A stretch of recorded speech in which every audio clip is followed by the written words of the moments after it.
Is there anything you would have done differently? We reported a true story.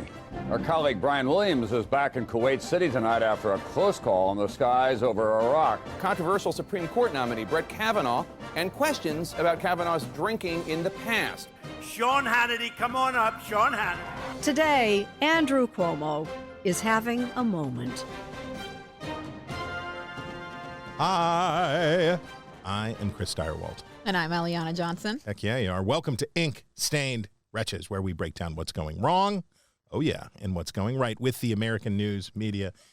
Eliana Johnson, I missed your company. I missed being in person with you.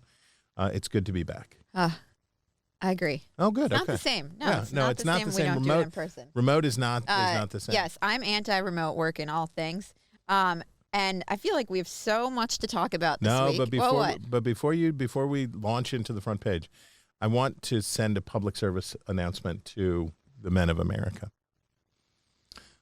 If you can't dress better to get on an airplane, stay home. I don't know what is going on out there. Chris, we need pictures. I'm not going to be creeping on dudes on the airplane, but it's for the listeners. But, you know, flip-flops. What's wrong with flip-flops? You can't wear, you're an adult man, you're someone's father, you can't wear flip-flops on an airplane. I'll let my husband know. You have to wear a shoe. Okay. And look, if you want to wear... Is it just on an airplane or... It's in many, many, many places, obviously. Okay. These are the same people who are wearing hats, baseball caps at dinner inside. And probably also my husband. The terrible feeling when you're like, oh, we're going out for a fancy, expensive dinner. And then that I agree with. Somebody's like, I'm like, oh, thanks for wearing your Von Dutch hat here inside the facility. But just, guys, we're going to be in close quarters on the airplane. This is not, if you need to rock your athleisure, because now guys are wearing, parachute pants have come back in through the side door with whatever these, post-bird dogs, super synthetic, made out of recycled trash bags and puffin beaks or whatever. These pants, these ripstop pants have come back in. And fine, if you need to wear your athleisure, do it. But cover your feet up, okay? You're an adult man. Cover your feet up. I saw something yesterday. I would love to do a deep dive on people's fashion choices, which maybe we can do a whole episode. Okay, we can have at some point. But I saw the Wretches wear while Prada. I was driving, two people on the same skateboard on the street. Oh, unless you're in amazing. 8th grade and you're dating and you're going steady. It was a man and a woman hugging each other, but on the same. It was amazing. Maybe that's just you're jealous. Maybe you want Patrick to take you out for a skateboard ride. Maybe that's what's going on. I don't think so. The skateboard would be the deal breaker. I think. Fair enough. All right, Chris. We learned earlier this week that former President Donald Trump, is set to appear at a CNN town hall in New Hampshire where he will face off with Caitlin Collins. That is about 6 days from now on May 10th. And I thought CNN was like making a turn. I thought, they're in a difficult position because Trump is representative of where a lot of Republican voters are now. Yep, he's the front runner for the Republican nomination.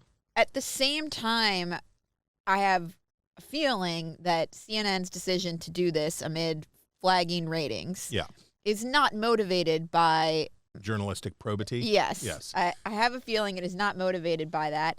It will rate. I am curious to see how it rates, and we'll follow up on that. But what is your understanding of or your take on the decision? So I think Trump's motivation must be to stick it to Fox News. There must be a Fox component in this where you're saying, oh, you'd like to have the extra 3 million views, but I'm going to give them to your competitor, CNN. I think that the pressure on, Caitlin Collins, I admire a lot, and she has been through some stormy seas vis-a-vis Don Lemon over the past several months, and she acquitted herself very well. She came through it. And you can see her star power. You can see how, is this a person who eventually is a primetime host on the network? Like, you can see the future laid out in front of her. But this will be extraordinarily challenging to do, because and this is the challenge that a lot of anchors have faced with Donald Trump. So she's got an audience there, and that will help, because some of the heavy lifting can be done by the questioners in the audience, and she can serve more as the convening authority, not the interrogator. But Trump will try to steamroll her, and he will try to steamroll the situation.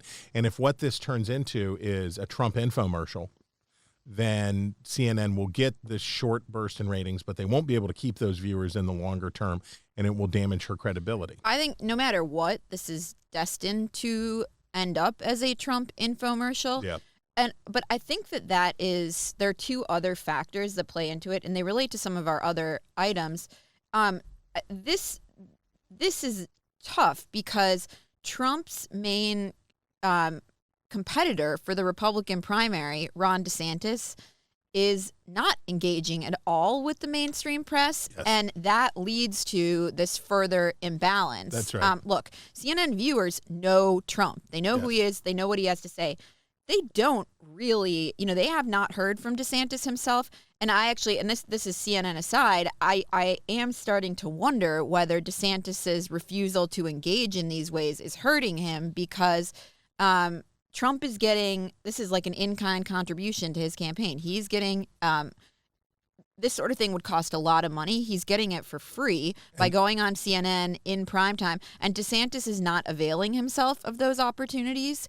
And you're right in the point that I'm going to skip ahead one. We'll come back, but the Philip Bump's point at the Washington Post, there remains little value in broadcasting Trump's comments live, and from a journalist. So I don't know if I'm be as quite as sniffy as he was, but it's Donald Trump is not a person who we want. What does Donald Trump think? What is Donald Trump about? We know what Donald Trump is about.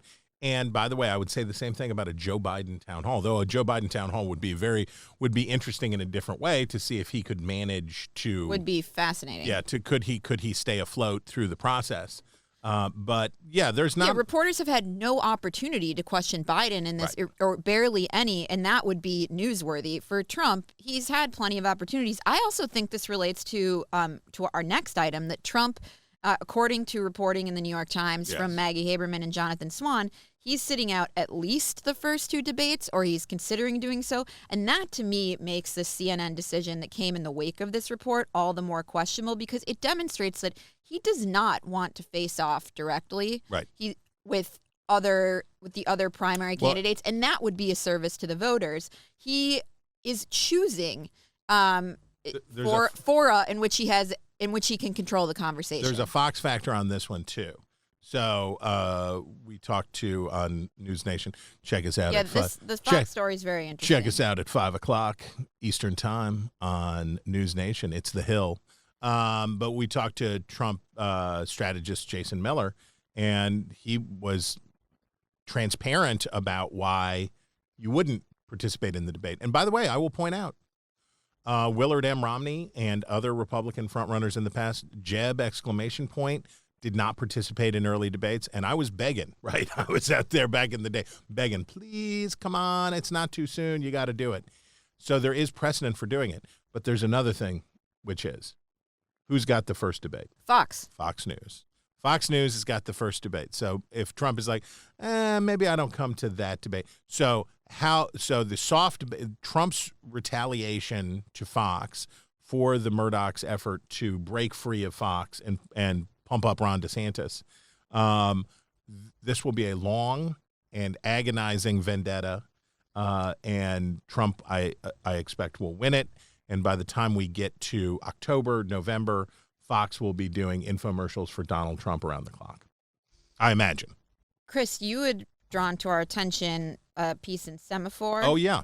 The headline of which is "Take Donald Trump Seriously, Not Literally" on fake news. Yeah, and this, if you read this piece by Benji Sarlin, it fits a lot of this into context, and how.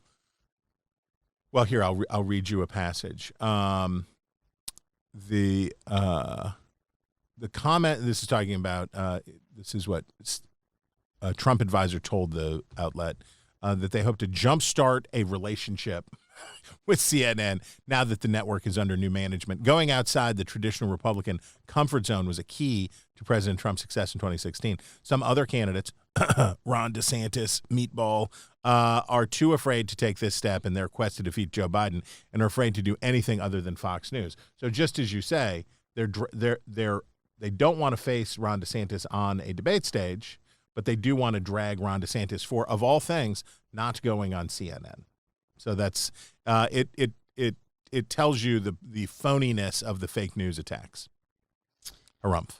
Speaking of debates, there's a Washington Post piece on the G.O.P, the RNC's, attempts to push aside the Commission on Presidential Debates, and I have a lot of thoughts on how the debates are unfolding, but the report indicates, despite multiple meetings with the RNC last year, the Commission on Presidential Debates has ignored the party's efforts to create an alternate debate system and is moving ahead with requests for proposed debate venues from colleges and universities. The group's leadership, which traditionally selects the time, place, and moderator for general election contests, say they have faced similar challenges to their authority in the past. And basically, the upshot of the article is that debates are going to proceed as they always have. I bet I'm going to give that a... Okay. Okay, so what does Joe Biden need a presidential debate for? Joe Biden doesn't want a presidential debate. Jimmy, if you're an incumbent and you're not a strong incumbent, you don't want a debate. Donald Trump needs a debate way more than Joe Biden does. Now, I think that ultimately points to why the debates will be held, that Trump will drop, the Republicans will drop their objections, because eventually Joe Biden will say, cool, well, we wanted to do it. That we really wanted to play by the rules and have 3 presidential debates moderated by fair moderators, but you didn't want to do it, so we're okay. And I think Trump will end up, if Trump is the nominee, he'll end up wanting to do that. That's what I'm saying. Yes.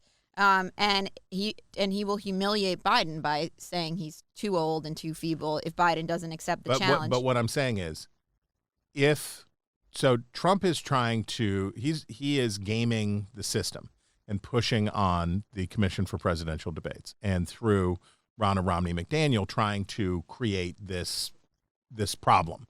But my point is, Trump does not have as much leverage as he thinks he does. Right. Because Biden wouldn't want to debate. So Trump can't create an excuse for Biden to sit out the debates, right? What Trump cannot afford is for Biden to say, I wanted to debate, but Donald Trump wouldn't do it. And by the way, I do think that and it won't happen this time, but I do think, and I know I'm going to just get everybody all hot and bothered with this statement, but I do think a modified Lincoln-Douglas style debate system would be the correct one for presidential debate. I think the moderated debate is good for the town hall. If I were the Commission for Presidential Debates, I would have one town hall. Where else are we going to meet the Ken Bones of the future? I think the town hall setting is good, but I think that the moderated debate should be replaced by a timekeeper who polices the space, and then that they conduct amongst themselves. I think it would be better and more useful.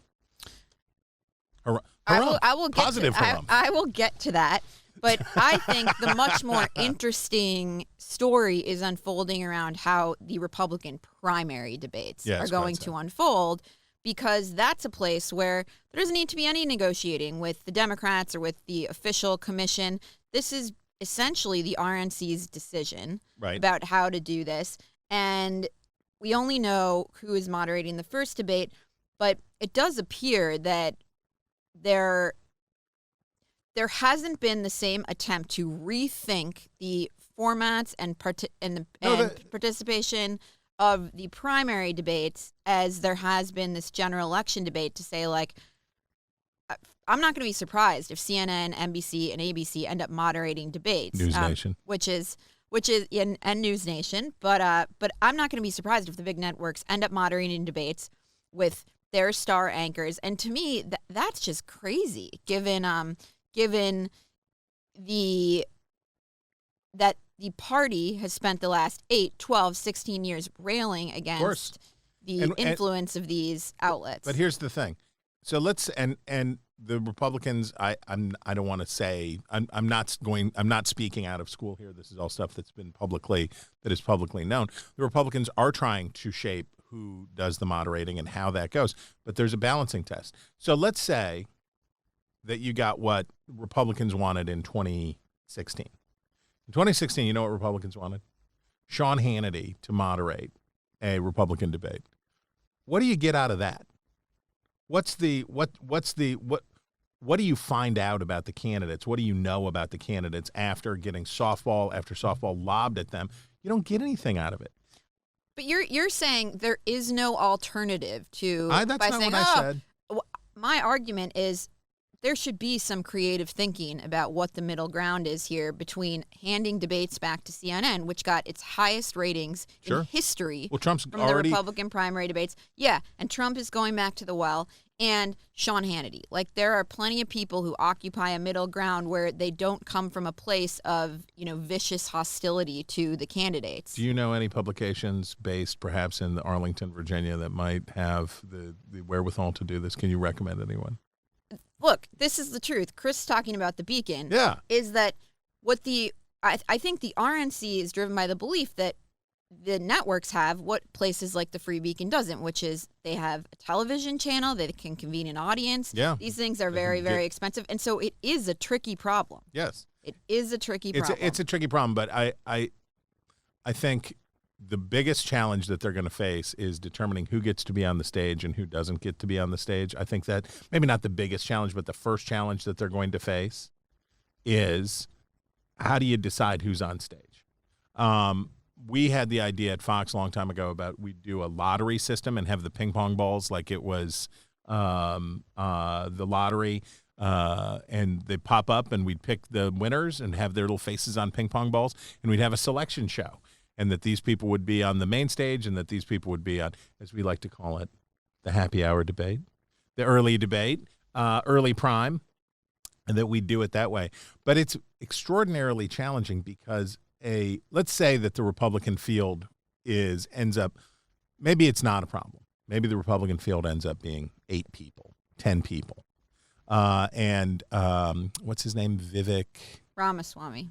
So like you got some hangers on out there, some people looking for the pub, and you have a few of those folks, but you still only have 8 or 10 candidates. This is the challenge. And I hope the Beacon does get a debate because you guys would do a good one. The challenge would be for you, what's the criteria to get on that stage? The Beacon or any news outlet is not going to determine that. It's the RNC determining that. Well, it should be.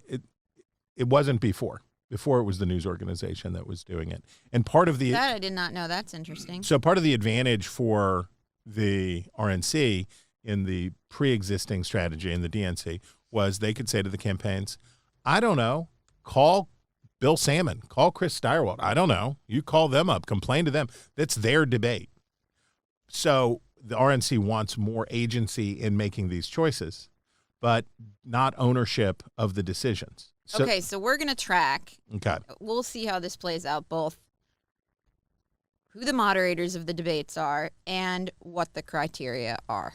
We will keep you posted. I'm ready for it to be you. So I just want to include this wonderful, weird moment. Just look over the last couple of months. The FBI dealt with Twitter. They call it Twitter files. That was cheating.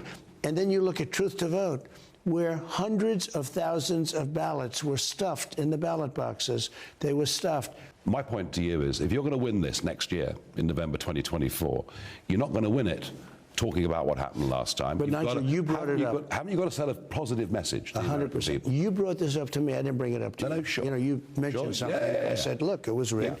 And I say that. I'll always say that. It doesn't mean that out of a 1-hour speech, I'm going to devote half of it to this. I might devote 10 seconds to it. There is Donald Trump with the internet classic meme. Who do you think you are? I am What are you bringing this up, Nigel Farage? And this is the point about the challenge of friendly interviews for Trump. Trump actually does better in adversarial interviews. Totally. Because Nigel Farage is trying to help. He's trying to help him and be nice to him.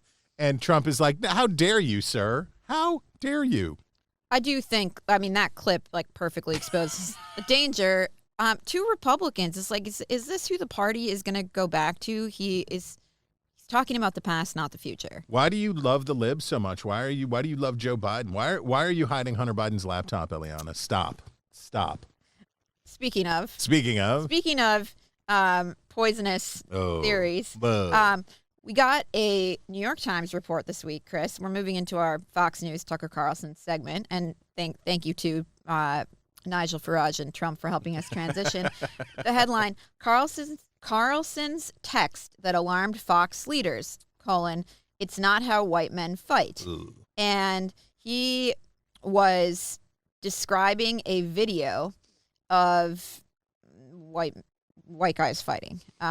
He were says, attacking it? In the message sent to one of his producers in the hours after violent Trump supporters stormed the Capitol on January 6, 2021, Mr. Carlson described how he had recently watched a video of a group of men, Trump supporters, he said, violently attacking an Antifa kid.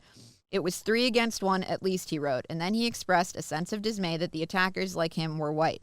Jumping a guy like that is dishonorable, obviously, he wrote. It's not how white men fight, he said. But he said he found himself for a moment wanting the group to kill the person he had described as the Antifa kid. All right. I still don't think this is what got him fired. I don't think it's good for him. No. But I don't think it's more controversial or offensive than the stuff he said very publicly. I think the lust for the death of look, it's gross. It's a gross thing, no doubt. But I think that it is one of many reasons. There were no shortage of reasons for Fox to fire Tucker Carlson, right? There was not you don't need everything was going so smoothly, and then this happened. This text does not change the way that I see Tucker Carlson in any way. And I do think the search for some sort of monocausal decision is ridiculous. And by the way, who do you think is leaking all of these videos? They're going. Media Matters is ending up with these. That's the bête noire of Fox News for decades. So can we play the Piers Morgan Tucker Carlson exchange? Do we have that? If we're going to talk about sex, I'd love to hit some of the fine points of technique. But it's your show. It's totally up to you. We can certainly talk about your sexual technique, especially after your tanning testicles last week. Not mine. We'll speak in more general terms, but I've got something to add. The other thing I wanted to add is that things like that are not offensive. They're funny. That's funny. They show two people with personalities going back and forth. I just find it's impossible to believe he was fired. How about the one where Carlson trashes Fox Nation? It's great. Yeah, where he talks about no one can see it, the site doesn't work, it's a disaster. I do think the credulousness of the sites like Media Matters reporting these things is absurd. They also have to know better. Well, but these things are bad for Fox, not Carlson, right? The one with Piers Morgan, these two pinnacles of pomposity, showing a human funny side, busting bowls quite so with each other, quite literally, doing that with each other, and then Carlson just bagging on what a flop Fox Nation is. That those things I assume are coming from people friendly to Carlson. I think that's entirely possible. Yeah, and I don't think it's clear. And we actually got a piece of reader mail on the Tucker situation that we wanted to read here instead of down below since it's related. This is from Alex Stewart in Chicago, and he says, "Hi, Chris and Eliana. Looking at the New York Times and Washington Post headlines and stories about the text that supposedly got Tucker fired, it seems like there's an outsider's weight given to one line demonstrating some Tom Buchanan-esque racism at the expense of Tucker's literal bloodlust. Do we think the racism is what Fox focused on, or is that just what outlets reporting on the story focused on. I did not find it clear from the stories. Call me old-fashioned, but seeing someone type out that they wanted to see someone murdered is much more shocking than a line about racial superiority from a guy that has basically been hinting at that for years. Well, Mr. Stewart, excellent literary reference, first of all, with the Tom Buchanan poll. That's a good. Somebody went to liberal arts college, and me too. Does it have to be one or the other? I think the whiteness stuff is more triggering for. I mean, the Times and the Post. That's what that's what they trade in all the time. That's what they're talking about all the time. It is what animates so much of the hostility, or what Fox's enemies seize on and use as grist for the mill, and what advertisers, by the way, also are attuned to. But I already gave my view that I don't think it was either of these things. Well, I don't. I think this was part of a long thing. And I will also say that when you read the text, it's not sympathy that you feel, but you see Carlson struggling with who he has become. Yeah, it's like candid in a very interesting way. Yeah, it's a weird thing to send your producer. But you can see that he's struggling with who he's becoming and all of that stuff. And it's, there's sadness in this. Chris, we turn now to our Supreme Court portion of the show, which we've needed for the past 3 or 4 weeks. Bring the gavel down. It is obvious that there is an orchestrated series of, I'm not going to call them leaks, but there's some group in the background that's handing these things out to reporters. It's in the water. And yes, and the press is a willing accomplice in this attack on the Supreme Court. And I'll be obsessing on this matter later too. So yes, the New York Times piece, I'm not sure who decided that this was a good hit.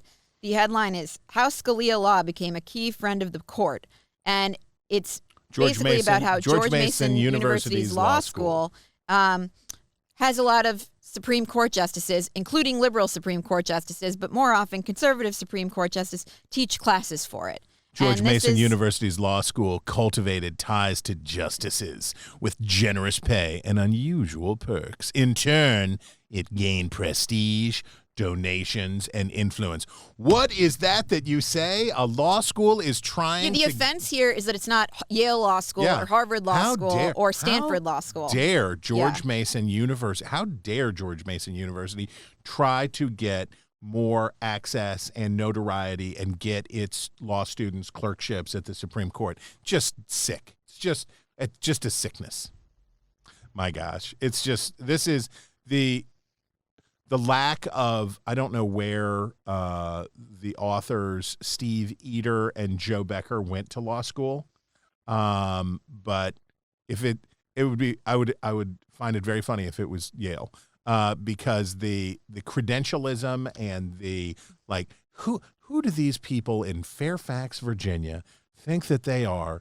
And coming along and doing all this stuff. Oh my gosh. And then the scandal that they find in this is, they're just implying that something's unkosher about this. But then they say Justices Gorsuch, Kavanaugh, and Thomas regularly used employees in their chambers to coordinate their outside academic duties, despite a judicial advisory opinion, which the justices say they voluntarily follow, that staff members should not help, quote, in performing activities for which extra compensation is to be received. And in a number of instances, the justices' co-professors filed amicus briefs trying to sway the court. Blah, blah, blah, blah. Yeah. Oh, my gosh. Are you scandalized that a clerk might have helped facilitate the clerk's helping him bosses? With the schedule? Yeah. It's just shocking. The corruption runs deep. It runs this deep. In late 2019, Justice Kagan emailed a George Mason professor who had clerked for Justice Thomas. George Mason, she wrote, seems a really good place to be.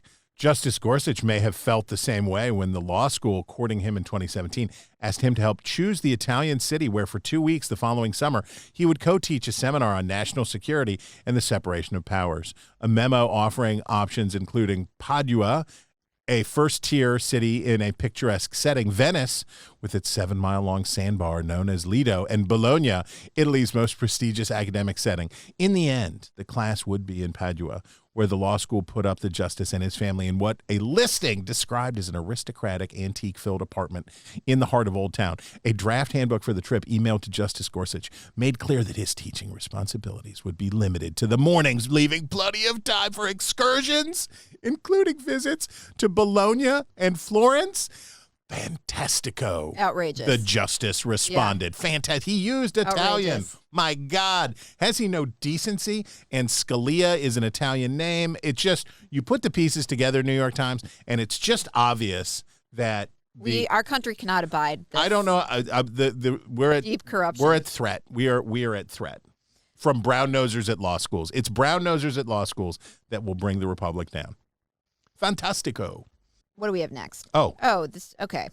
Poll on the news media. Americans say at the news media. I mean, how many of these polls do we need, Chris? Now come on. Hold on a second there. You're cutting a little close to the bone to this old country bear here. So this is the survey from the National Opinion Research Center at the University of Chicago and the Associated Press and the soon-to-be probably renamed Robert F. Kennedy Human Rights Group. But this talks about the new survey work out. A slim majority of Americans say they have some degree of confidence in the media's ability to report the news fully and fairly. Only 16% say they are very confident. 45% say they have little to no confidence at all. The study reveals the complicated relationship many Americans have with the media. A majority rate in-depth and investigative reporting is very helpful or extremely helpful for understanding the issues they care about, but they are more likely to say they regularly scan the headlines than read an in-depth investigative article. And while overall trust in the media is low, a majority of correspondents say the media is doing at least somewhat well in covering the issues they care about. 4 in 10 say the press is doing more to hurt American democracy, while only about 2 in 10 say the press is doing more to protect it. An additional 4 in 10 say neither applies. And guess what? 74% in this survey say that the news media is doing more to increase political division in the United States. That's a lot, right? So I read you all of that because the context is it's also true. People have a fair-minded understanding and appreciation of the complexities and difficulties they have. Seems like reasonable expectations. And then this really accurate understanding of what the business model in the news business is, which is to use division to make profit, to turn people against their fellow Americans and stoke those divisions in order to generate profits. Do we think that Robert Albritton's $20 million donation to train aspiring journalists is going to change this? This is from a Semafor report that indicates Politico founder and publisher Robert Albritton has already committed $20 million to launch the Albritton Journalism Institute, a nonprofit educational organization that says it will train aspiring reporters from different backgrounds and who have different views to create fact-based, nonpartisan journalism on government and politics that is both, quote, both empathetic and brutally honest.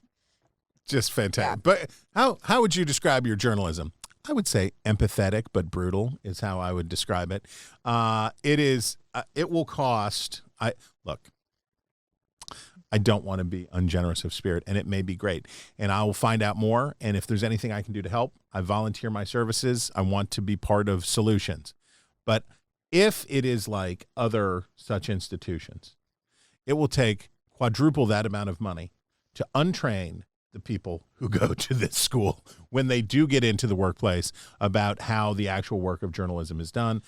Well, except that I don't think that the current newsrooms are going to untrain it. I think first of all, like the best way to learn journalism is to go work in a newsroom. And yes, you don't start out writing the front page stories. You do you watch from observing. I'm just very, very skeptical that there can be a training institute that produces reporters who are then going to go into newsrooms and do better, because the culture of these newsrooms is so noxious that you have to create new institutions that have a different culture that is geared towards honest reporting. Like no amount of training and sending people off into the world is going to accomplish that. Would you say that you have both empathy and brutality? I would say I'm skewing heavily on the brutally honest.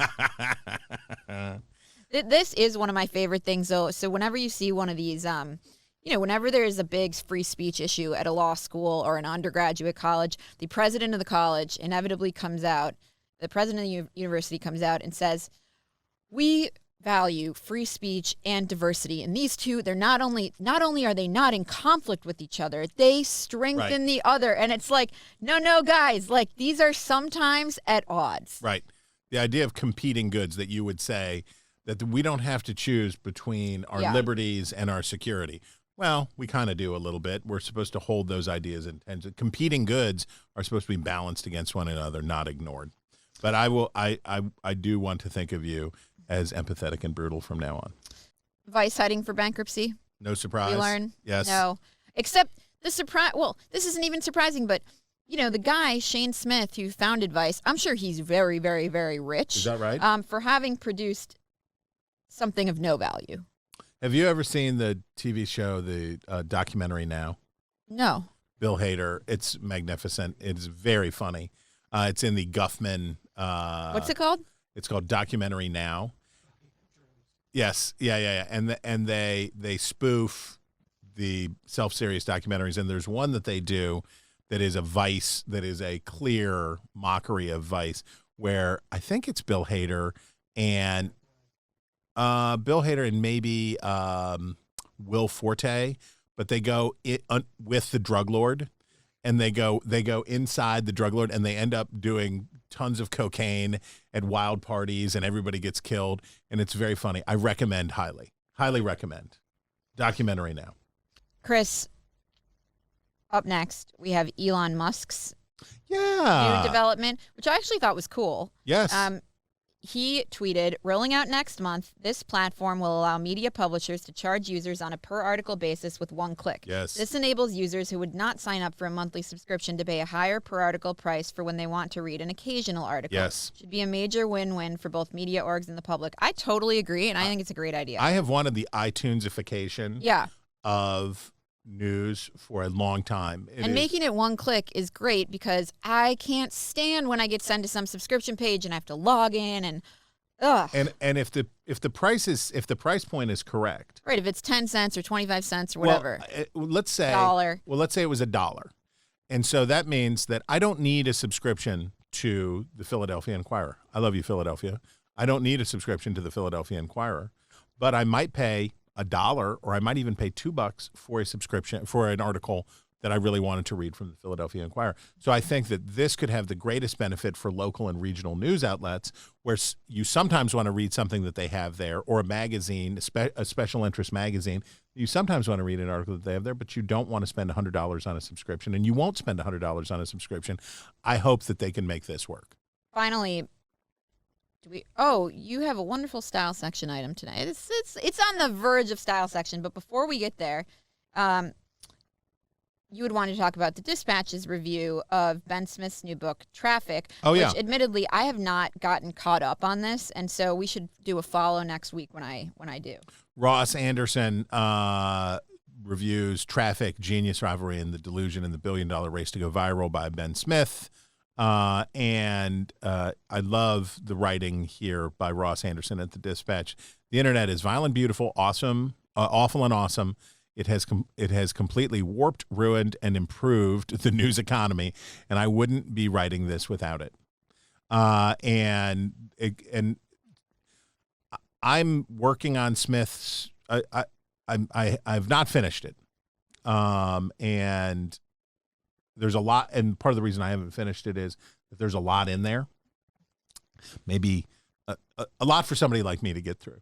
But I will say that the conclusion that Smith is said to be getting to here, which is about how we ended up back where we started, that after, the demise of Vice sort of points to this, as did BuzzFeed News and others, which is we got right back to where we started, which is big flagship tentpole kind of sites dominate the traffic, and we didn't have the revolution that we were told was coming.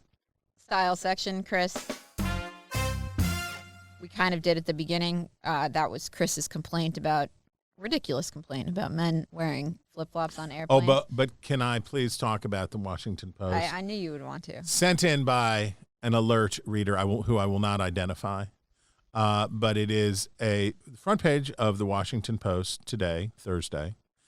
with a gorgeous picture. I don't know if you've been out to California this spring, but all of the rain, it is amazing. It is beautiful. It stirs the heart. You can imagine how people, when they first arrived, when European settlers first arrived in California, how Edenic it looked. East of Eden, indeed. John Steinbeck, East of Eden, indeed.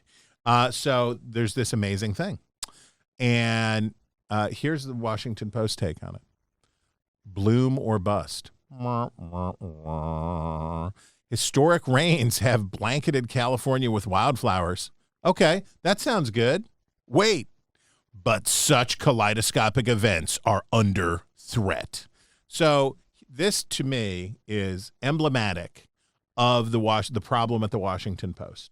And the problem at the Washington Post is the excessive worry and anxiety and concern that everything is freighted with. You want to put a pretty picture of the Pacific Coast Highway on the front page of your newspaper? Do you want to talk about this amazing thing that happened? Great.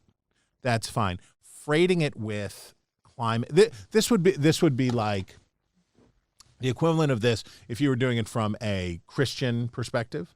If you had a newspaper that did the same thing from a Christian perspective, it would be like, oh, beautiful flowers have bloomed everywhere, but you're all going to die and the unsaved are doomed to an eternity in hell. You're like, well, it's true. It's true what you say. And the Washington Post, the reflexive desire to urinate on everything and say, but actually, it's really bad. This thing that you think is good is actually really bad. I think this front page captures the cynical, dour unhappiness that seems to course through much of the Washington Post coverage. All right, that was a pathetic style section, but it does bring But your obsession is stylistic. My obsession is going to sub. Brings us to our obsessions of the week. The stories we can't get out of our heads. And Chris, in this case, mine is an event. An event I can't get out of my head. The White House Correspondents Dinner, which unfolded last weekend, and the coverage of it. A lot. There is no event, no journalistic event, no event in Washington, D.C. that better captures the insularity of the news media and the self-seriousness of the press than this ridiculous event and the days of parties that surround it. And then the coverage of it, I saw there were two things that amused me in Politico Playbook. One was tallying how many, I think this was Playbook, tallying how many parties Steve Clemons of Semafor attended, and him saying he made it to 17 parties. This is not news you can use. This is ridiculous and absurd, and it epitomizes the navel-gazing of the mainstream press. And this was my favorite thing, okay? The Crooked Media Party was so crowded that when Susan Rice showed up at the door, they told her there was no room, and she said that, but I'm a VIP, and they came and got her. I mean, this is just news that is not relevant to... And what's Crooked Media? Anybody. It is the Obama Bros, media and podcasting company. Friend of the pod. And bros. I do think that the Biden administration and all of Biden's aides are attending all these events. I do think that the best thing Trump did was say, like, I'm not participating in any of this stuff. He helped to take the shine off of it. If only he could have killed it. If only he could have killed it, because I watched it happen again this year. And it was, again, I understand young people. I understand free drinks. I understand foreign people who need, and corporations that don't know.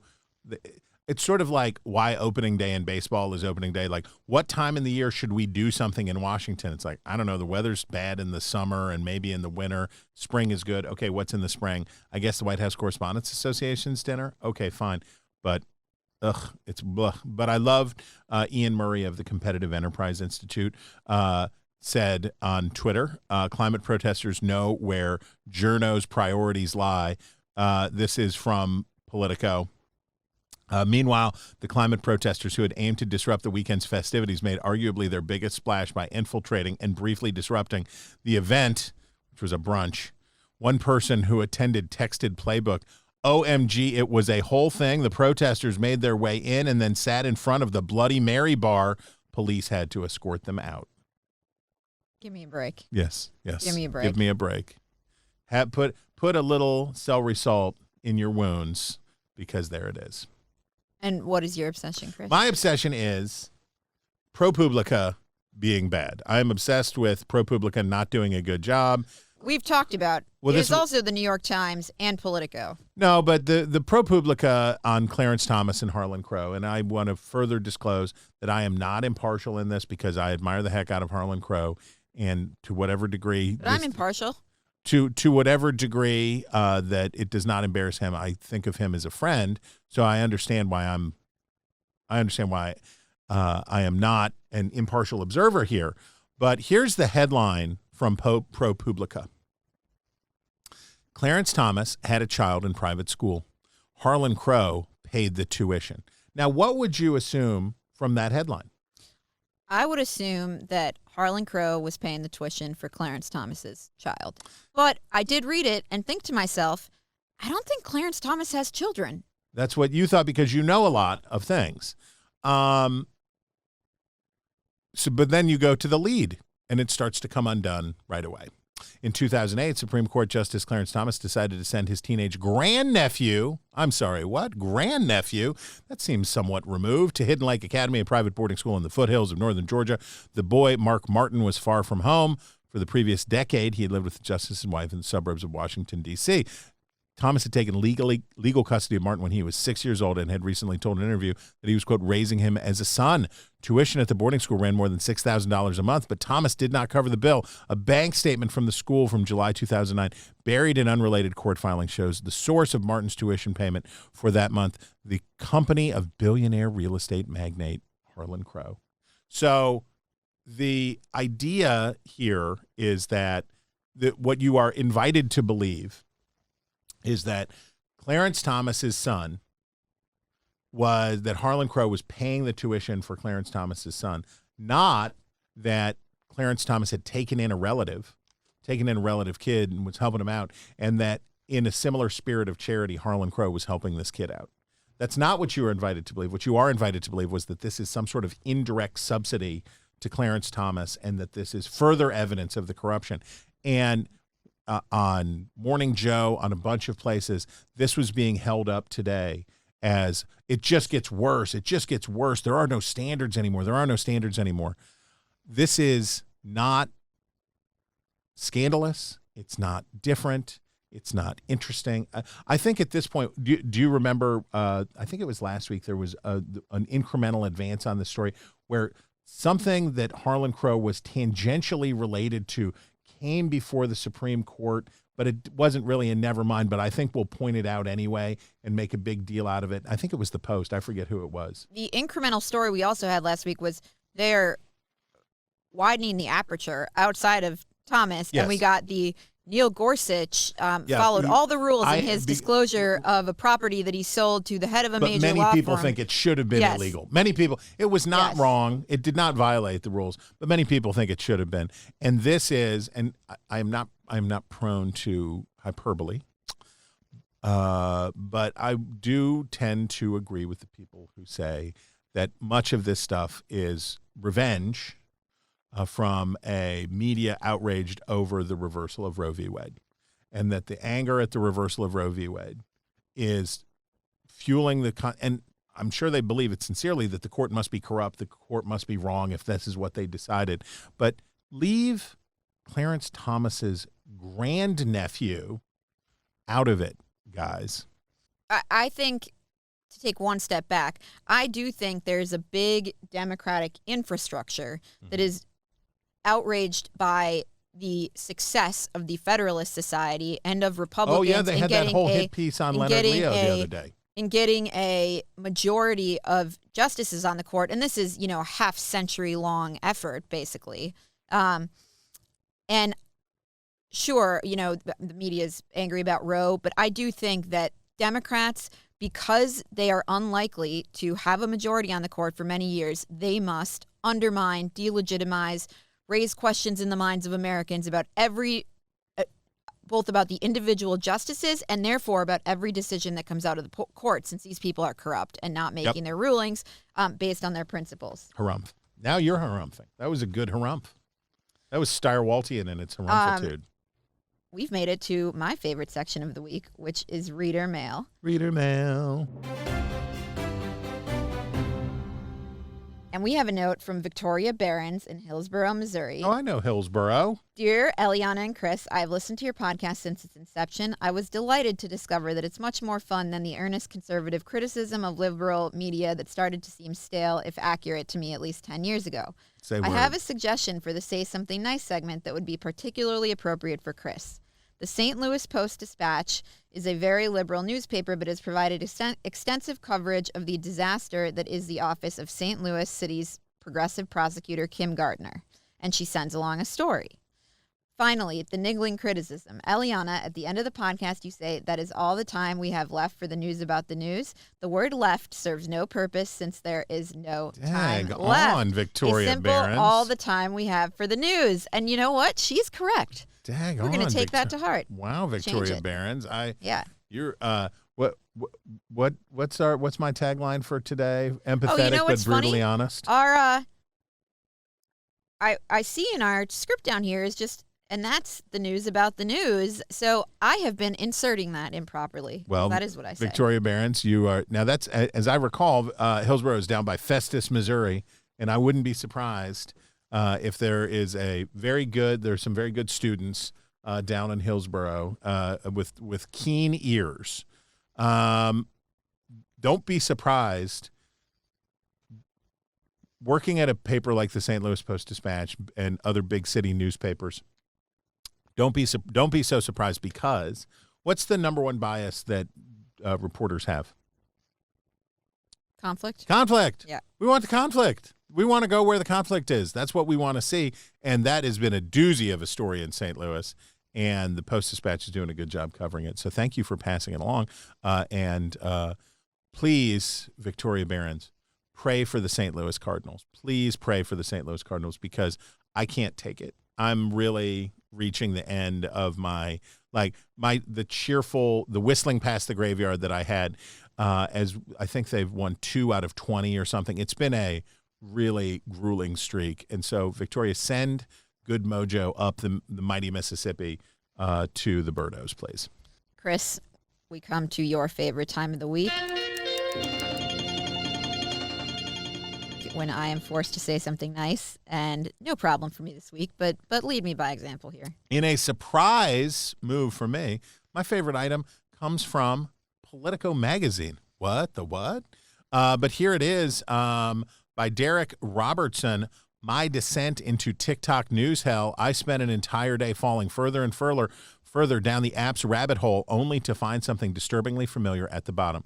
And I want to credit Derek Robinson and Politico magazine for doing, you can see here they've captured the TikTok kind of scripts and fonts and tried to recreate for old heads like me what it would be like to be on TikTok and all of these things. And do you know what they found that was in TikTok, the sinister thing at the heart of TikTok? The same craptacular, hot garbage, motivated reasoning, cheap rage inducement that is in the mainstream media. But like more, but personalized to you. Personalized to you. Yes. Finding the people who you hate exactly the most. It's really a bespoke sewer. It is a bespoke sewer.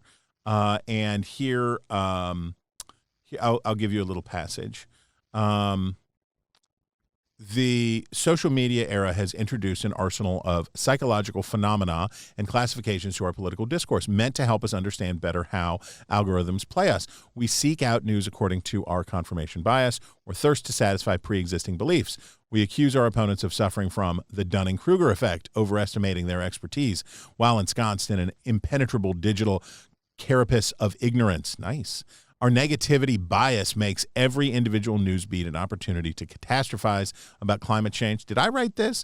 Or the erosion of democracy or wokeness or whatever. TikTok almost invisibly subsumes this all into its recommendation engine. You don't have to think about what you're thinking about or how you're thinking about it. Just surrender to the feed and unconsciously teach the app how to make you like it. With its skillful flattery, TikTok is like every other social media platform, only better. One analyst told the Wall Street Journal that compared to YouTube, the algorithm on TikTok can get much more powerful and it can be able to learn your vulnerabilities much faster. It does its work seamlessly behind the scenes, outside of time, outside of context, outside of choice. It's very well written and very well done. And I think most importantly, again, pointing out, and I want to keep pointing this out to you, Internet, it's not different. It's not different. It's not different from cable. It's not different from other things. It's just more tailored. It's sharper. It's more potent. It's more intimate, but it's the same jazz. But the Chinese are collecting The Chinese, I will point out, the Chinese can buy all that data and collect all that data from so people are like, well, we'll get rid of TikTok, but the other top 3 apps on your phone are also harvesting data for China. So, okay, double harumph. Without going down the rabbit hole on that, Chris. Oh boy. Your network, News Nation. Oh boy. Had my favorite item was the interview between Dan Abrams of News Nation with Jeffrey Toobin, and we just got to play this without comment. Jeffrey Toobin, whose new book, Homegrown, Timothy McVeigh and the Rise of Right-Wing Extremism, is out now and getting excellent reviews. But let's talk now about your exit from CNN and what's going on in your life since then. After, of course, this is the incident that occurred in 2020, Zoom, masturbation, now former colleagues at The New Yorker were involved, among others. Subsequently fired from the magazine. You left CNN.